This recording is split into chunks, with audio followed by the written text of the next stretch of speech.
لە ماوەی یەک ساڵدا لیژنەکانی قایمقامەتی هەولێر 451 شوێنیان بەسەر کردوتەوە و لەو ژمارەیەش 367 شوێن سەرپێچیان ئەنجام داوە. بەم هۆیشەوە 80 شوێن داخراون و 287 شوێنیش ئاگادار کراونەتەوە لە دووبارە نەبوونەوەی سەرپێچی. ئەو بڕەپارەی کە لە ماوەی ئەو ساڵەیەش تەنها لەو ڕێستۆرانت و یاخود لەو شوێنانەی کە خواردن و خواردنەوە دەفرۆشن 78 میلیۆن و 500 هزار دیناریان لێ وەرگیراوە. کۆی گشتی دەست بە سەرداگرتنی کاڵا و شتومەچی ماوە بەسەرچوو 59 تەن و 924 چیلۆ بوو.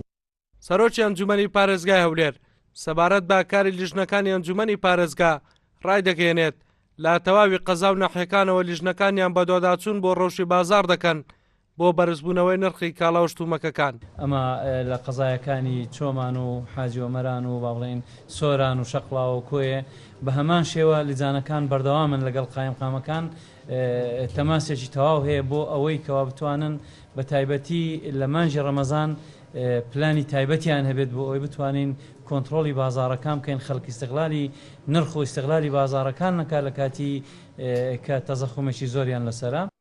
لەگەڵ هاتنی مانجی ڕەمەزان بەشێک لە کاڵا و شتومەکەکان نرخەکانیان گۆڕانیان بەسەرداهاتووە. ئەمەش بۆتە هۆی نیگەرانی خەڵکی هەرێمی کوردستان. لیژنەکانی بە دوواداچوونیش بەشێک لەوە کارەکەی بۆ بازاڕی ئازاد و خواست و خستنە ڕوو دەگەڕێنەوە کە بەم هۆیەوە بەشێک لە بازرگانەکان بەویستی خۆیان یاری بە نرخی کاڵا و شتومەکەکان دەکەن. ئەڵگورد ئەحمەد کورساد نیوز هەولێر.